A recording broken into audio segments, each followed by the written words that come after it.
Ladies and gentlemen, we did say to you over the weekend that things might evolve in terms of the government national unity negotiations. And to a degree they have, and to a degree they haven't. Thanks for watching. See you tomorrow.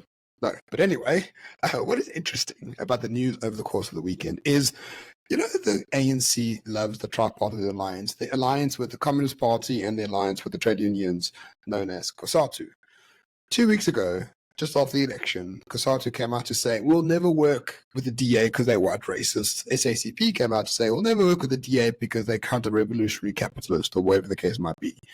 But it seems like that anti-white arrogance is slowly ebbing away, because COSATU came out and they're sort of like, yeah, maybe we can work with the DA. Yeah, as long as we protect the interests of the workers. If we do that, it's all good.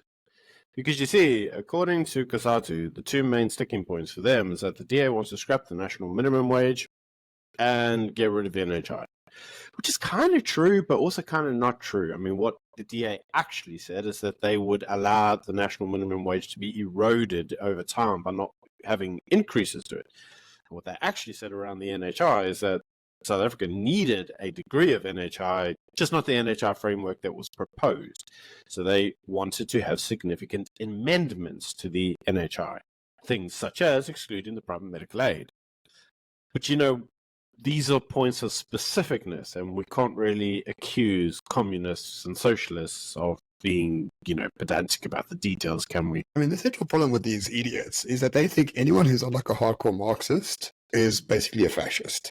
Like, I wish the DA was as hardcore as they make them out to be. But the DA is just not. It's like a socially liberal party, center-right on economics, center-left on social issues like gay marriage and all the rest of it.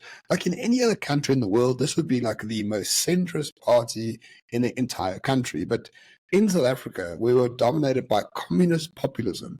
The DA is seen as like bloody Mussolini for some reason. And that just is not the case. If you want Mussolini, there's no party that really reflects those sort of views in South Africa.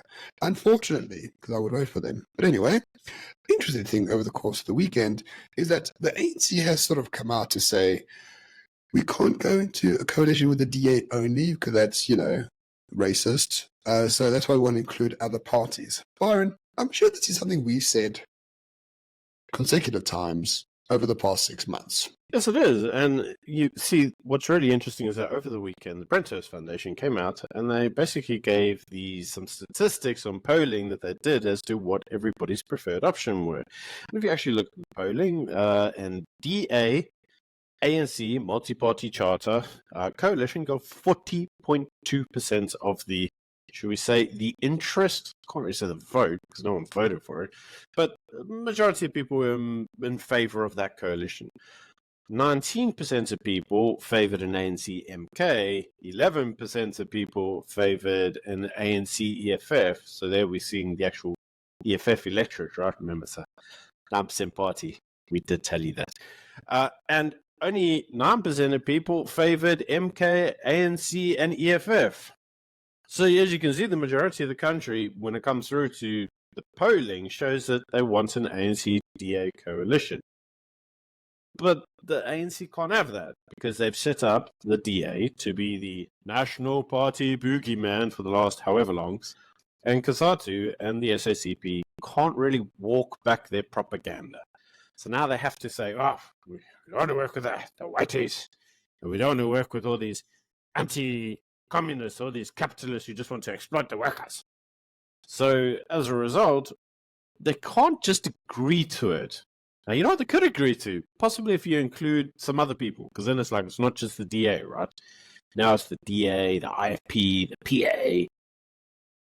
But actually, if you listen to the SACP's rhetoric, they don't want any of those people. In fact, the SACP came out on the weekend and said they do not want any coalition with the DA, and they don't want any coalition with the MK party, because that's counter-revolutionary. Which actually only leaves the EFF. But as you can see, only 11% of people actually want that coalition. No one else in their right mind wants it. So what do they do, Ramon? Or the SACP could actually just stay on the ballot and get 0.5% of the vote, like Razum Zanzi. That would actually sort things out. But with the Brenthurst Foundation, which is Oppenheimer funded, I don't trust them, but you know what? That's the only piece of data we have for the moment. once again, what it is showing is that the average South African, black, white, Indian, colored, not English because they're morons, but the average South African is pragmatic, right-wing, conservative, small conservative, wants a job and wants to put food on the table. They're not interested in fucking how many people die in Gaza. They're not interested in like a revolutionizing of the healthcare system. They just want to like live in peace and not get shot for a piece of bread. You know, that would be quite nice. What you see on Twitter is not reflective of the average South African. And the average South African, therefore, being a small c conservative, would like the ANC and the DA to get into bed together, to rule the country together. It is the most obvious agreement to come out of these talks. And I think it is the agreement that will come out of these talks. The IFP is in there because the whites can't be the majority party in the coalition because the ANC won't allow it. So bring the IFP in. But that's essentially the will of the people of South Africa. And I have utmost confidence in saying that. I think you're right. I think it is the will of the people in South Africa. But unfortunately, as we've said many, many times before, when you get the socialists and the communists in a room, all sorts of logic disappears. And then the cuck just flows everywhere. And this inevitably is now what is transpiring in terms of the negotiations. Because all the news is that the negotiations are being a shit show. Because the EFF are going in there and demanding everything and sundry, you know, typical EFF style. MK is not really engaging the actual coalition talks. The DA are making some fairly reasonable suggestions. Actually, they're the most reasonable party there at the negotiation table. But, you know, ideological differences and we can't align with the oppressor and, I don't know, some other bullshit. So as a result, the negotiations aren't really going swimmingly. And this does leave us with a question, Ramon, which is what happens if they cannot agree a coalition or government and national unity before the 14 days, which they are required to form a government in, expires? Well, then, interestingly, it'll just go straight to Parliament, right? So Parliament has a session later this week, I believe, or early next week, I can't remember, and they have to form a new government. They have to get the speaker, they need to get the president, they need to vote on these important matters. And if there's no agreement going into Parliament, essentially you're just going to leave it up to the different MPs of the different parties in Parliament to sort of somehow try and make sense of this. I think that's the worst case scenario for the ANC because the EFF, you know, Julius will actually be in Parliament for the first time in 5 years, for once. And I think he's going to rally everything to try and get Cyril out as president of South Africa. MK, on the other hand, are sort of not coming. And Parliament said, we can pay for your flights. How many tickets do you need? They're like, we're going to court rather. It says, okay, cool. Walk to Parliament. We're not going to book flights for you. And everyone else is going to be there as well. So if there's no agreement before Parliament, you're going to leave it up to Parliament. And I think Rita Danistan is going to be amplified. It's much better to have an agreement before that happens.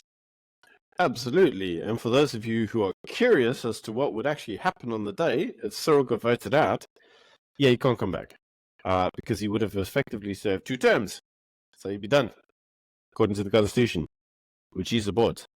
So, oh well. Yeah, that's not a good case scenario for him. And as you very rightly say, Ramon, well, MK is not actually pitching. So it would be a minority parliament. They would have a quorum. They'd have enough to vote on stuff. Possibly, if you think about it, that might actually mean that theoretically, without MK there, and if you actually do the math, ANC, I suppose, still would have like a pseudo type of majority, so they could effectively just muscle their way through there based on the vote counts. I suppose you could make that argument, but it would be very fraught and be very difficult, and, you know, passing anything in the legislature would be very, very difficult. Now, what does the ANC think about that? The answer is we don't know. Probably nothing, because the ANC don't think when it comes to these things. They just, you know, react. And unfortunately, in this instance, that's exactly what they are doing. They are reacting to pressure and doing very little.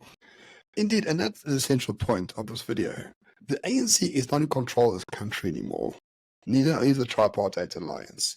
What they say has no bearing whatsoever in what's going to happen. I think the DA understands this. I think a lot of people understand this. I don't know if the ANC understands it quite yet, but they're going to find out very soon if they don't make a deal.